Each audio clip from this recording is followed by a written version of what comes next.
Bonjour bien-aimés dans le Seigneur. Vous êtes la bienvenue dans notre émission des histoires bibliques dont le thème est la perle de grande valeur. Trouver la véritable prospérité biblique. Rejoignez notre groupe de raconteurs des histoires. Nous partageons les histoires bibliques et nous explorons ce que la parole de Dieu dit sur la vraie prospérité.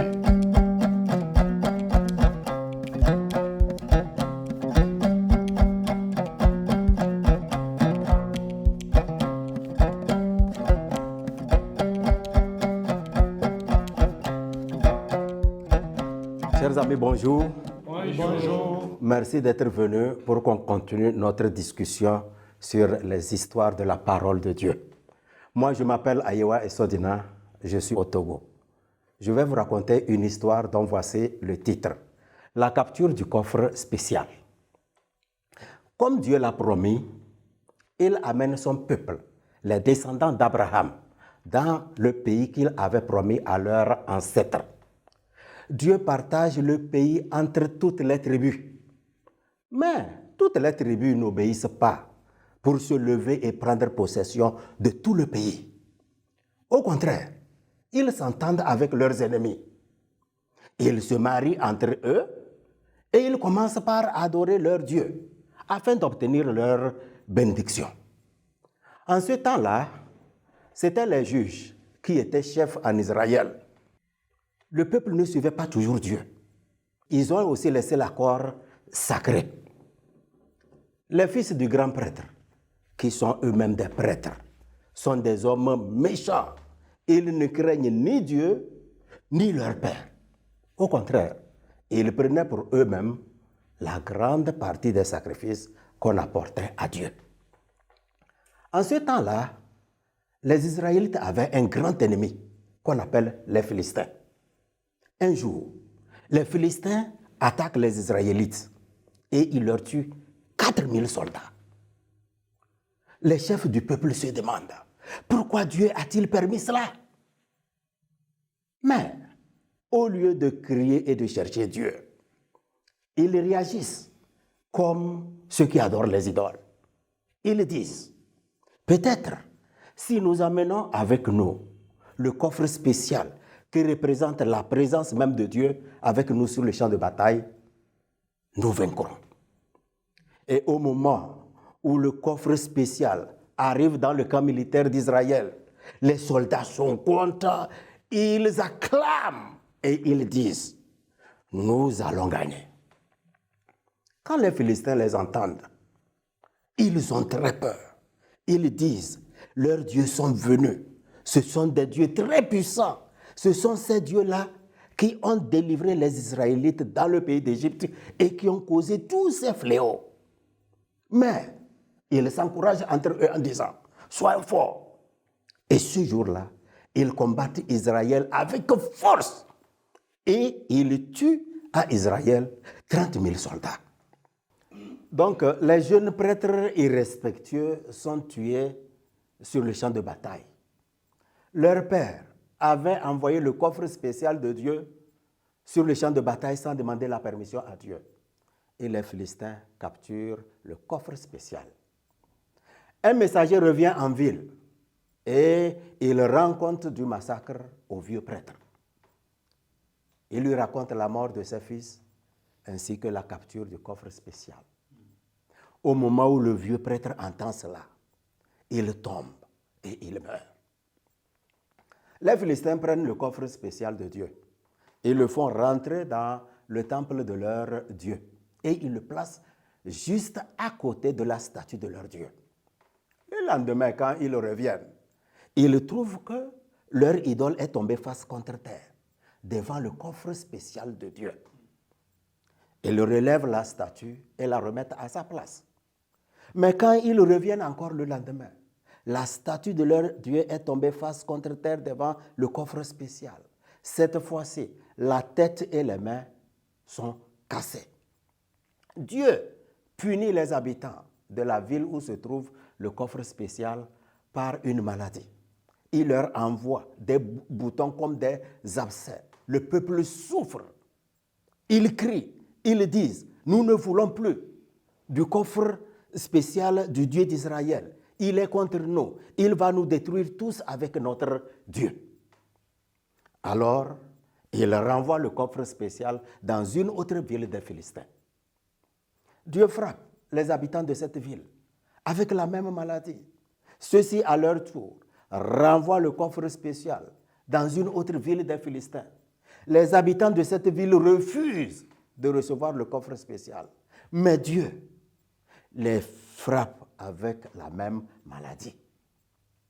Finalement, les soldats philistins prennent le coffre spécial. Ils le mettent sur un chariot et ils le renvoient en Israël. Le coffre spécial passe 20 ans dans une ville d'Israël. Mais les Israélites, ils pleurent. Ils pleurent encore. Ils ont l'impression que Dieu les a abandonnés. Alors, Samuel, qui est leur nouveau juge, leur dit, si tu veux vraiment revenir à Dieu, débarrasse-toi de tes autres dieux. Alors le peuple le fait. Ils se repentent. Ils confessent leurs péchés et ils demandent pardon à Dieu. Dieu les pardonne et Dieu leur donne à nouveau la victoire sur leurs ennemis, les Philistins. Ok, donc chers amis, merci d'avoir suivi avec intérêt mon histoire. Pour ceux-là aussi qui nous suivent, nous vous demandons aussi de participer à ce temps de méditation. Nous allons poser des questions pour répondre afin de nous aider à mettre l'histoire dans notre cœur. Donc la première question que je m'en vais vous poser, c'est qu'est-ce que vous avez aimé dans cette histoire? Barkissa. La partie que moi j'ai aimée, le peuple a demandé pardon à Dieu et Dieu les a pardonnés. Très intéressant. Quand le peuple s'est repenti, ils ont délaissé leurs péchés, ils ont demandé pardon, Dieu les a pardonnés. Oui, Romain. Moi, j'ai aimé quand ils ont amené le coffre sacré devant leur Dieu.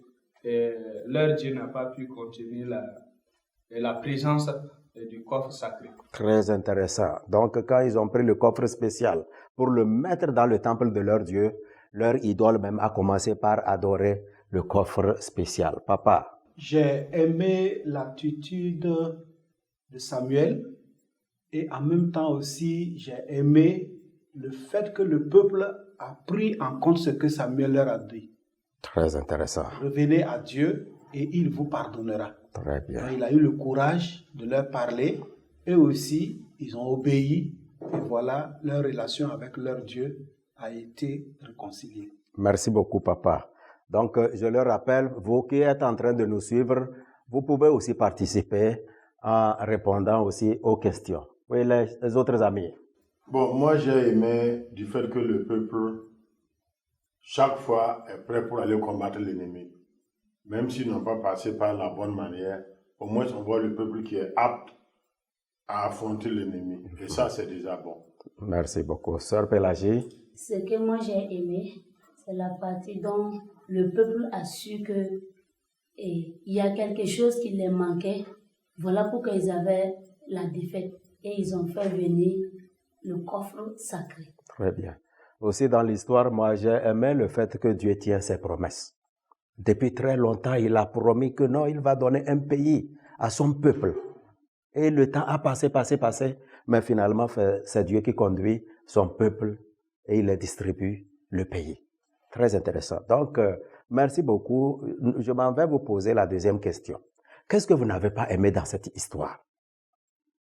Oui, Monsieur Seni. Je n'ai pas aimé vraiment la mort des 4 000, des 30 000 personnes du peuple de Dieu. Parce que c'est trop. Très bien. Donc, perdre des gens comme ça dans une bataille, c'est vraiment regrettable. Merci beaucoup. Les autres, Romain? Je n'ai pas aimé le fait que Dieu a donné tout le pays aux Israélites, mais ils n'ont pas pu conquérir tout le pays. Très bien, très bien. Autre chose que vous n'avez pas aimé, papa? Je n'ai pas aussi aimé le fait qu'ils n'ont pas pu conquérir tout le pays, mais aussi ils ont fait alliance avec les autres peuples étrangers. Pourtant, Dieu leur avait défendu cela. C'est ça. Jusqu'à ce qu'ils soient allés même prendre leur fille comme femme pour épouser. C'est ça. Ils se sont entendus entre eux, ils se marient entre eux et ils ont commencé par adorer leur Dieu. Autre chose que nous n'avons pas aimé dans l'histoire. Ce que je n'ai pas aimé, c'est le comportement des fils Du vieux prêtre. Oui. Sinon, eux-mêmes, ils sont des prêtres. Mais ils étaient irresponsables, des vauriens, des méchants. Et ils prenaient pour eux la grande partie des sacrifices qu'on apportait à Dieu. Ça, vraiment, ce n'est pas bien. Est-ce que quelqu'un encore voit quelque chose qu'il n'a pas aimé dans l'histoire? Bon, je n'ai pas aimé aussi l'attitude du vieux prêtre, parce que en tant que prêtre, quand il voit ses enfants se comporter de la sorte, quand même, il devrait être dur avec eux pour les canaliser et les montrer vraiment la voie à suivre. Mais apparemment, c'est comme s'il n'a pas reproché les enfants durement par rapport à leur comportement. Très bien. Donc, je m'en vais aussi dans le même sens. Une chose que je n'ai pas aimé, c'est que ce vieux prêtre devait être sage. Mais il a envoyé le coffre spécial sur le champ de bataille, sans même demander la permission à Dieu. Et vraiment, c'était vraiment triste. Donc, mes chers amis, vraiment merci pour toutes les réponses que vous venez de donner à la deuxième question. Nous passons directement à la troisième question. Comment vous voyez Dieu dans l'histoire? Quel est le caractère de Dieu dans cette histoire? Nous allons aller rapidement. Le caractère de Dieu romain. Dieu tient à ses promesses. Très bien. Dieu tient toujours à ses promesses. Papa. Oui, Dieu, il est fidèle, mais il est aussi saint.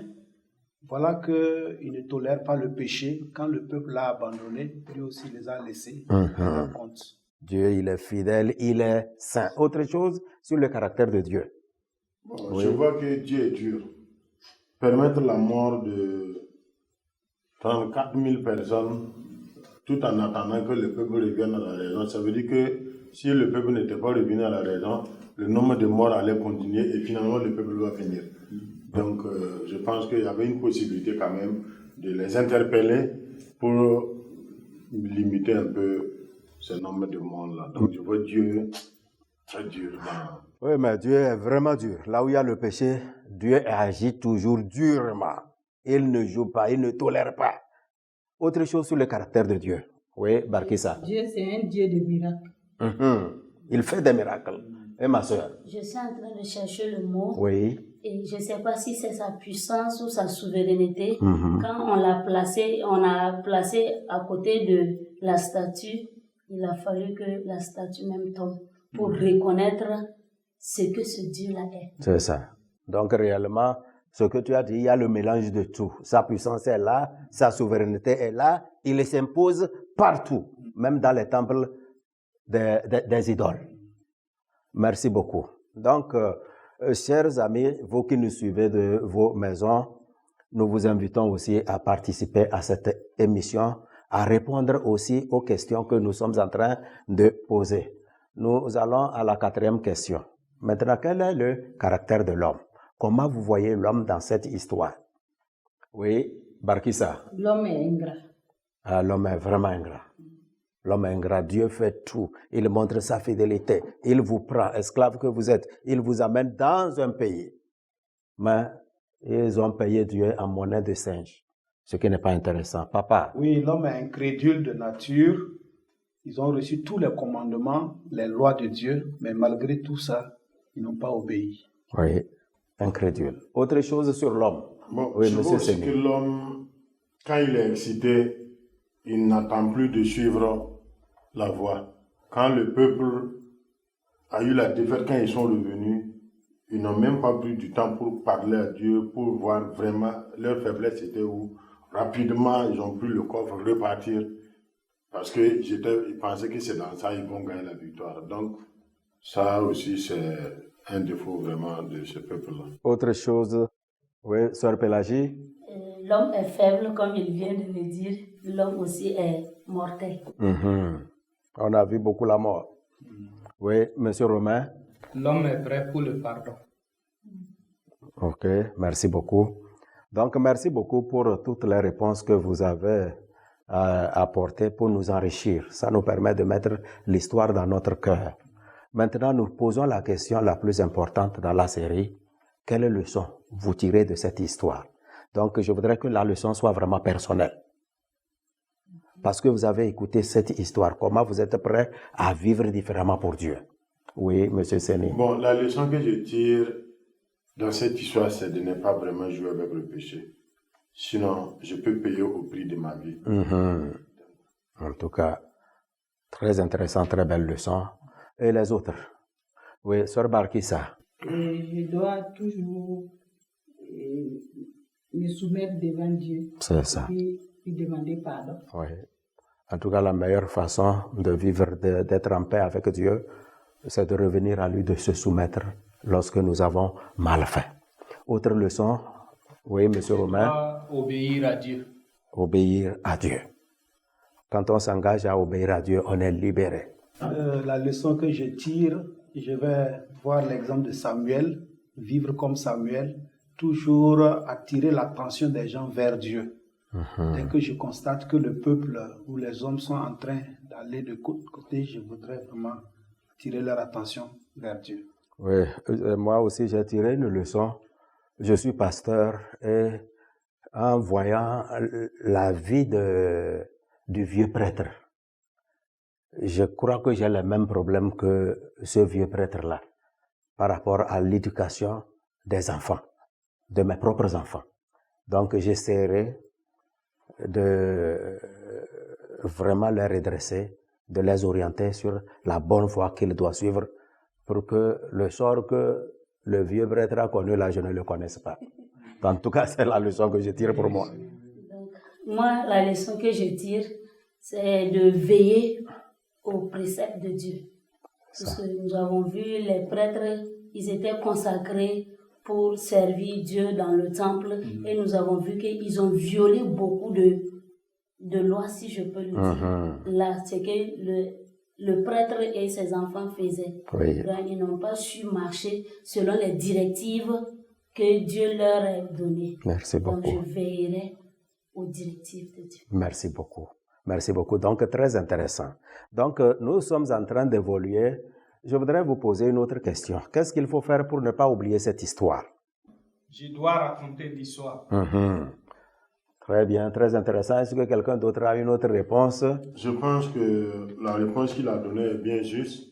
Pour ne pas oublier cette histoire, je dois raconter cette histoire à plusieurs personnes. Très bien. Plus chaque fois que je suis en train de raconter, l'histoire va vraiment rester. Très, très bien. Je crois que c'est vraiment la bonne réponse. Et moi, j'ai une manière de donner cette réponse. Je parle toujours, je dis, je vais la raconter et la raconter. Maintenant, je vous pose la dernière question. Dites-moi, pendant que nous l'avons écoutée, à qui vous voulez raconter cette histoire? Rapidement, Sœur Barkissa. Je vais raconter cette histoire à Khadija. Ok, Khadija. Moi, c'est Nima. Nima. Très bien. Papa? J'ai un ami à Koudougou du nom de Salam, je vais lui raconter cette histoire. Moi, je vais raconter à Donald. C'est un ami qui vend les chaussures. Oui. Et je vais lui raconter cette histoire. Très bien. Alors, ma sœur Pélagie? Je raconterai à une amie, elle s'appelle Amy. Très bien. Moi aussi, je vais raconter cette histoire à un ami pasteur, dont aussi la famille est troublée. Il a aussi des enfants un peu rebelles. Je vais lui raconter cette histoire et je pense que ça va vraiment l'aider. Donc, chers amis, merci pour le temps que nous avons passé. Merci. Soyez bénis. Merci. Et que la parole de Dieu œuvre dans notre cœur pour changer nos vies. À vous qui avez suivi cette émission avec nous, nous vous disons vraiment merci.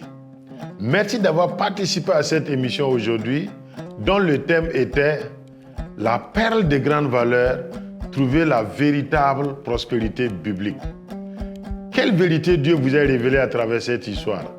Veuillez les partager avec nous à travers les numéros qui s'affichent sur le bas de l'écran. Nous espérons que vous avez beaucoup aimé ces histoires et que vous serez à la prochaine encore pour écouter beaucoup d'autres histoires.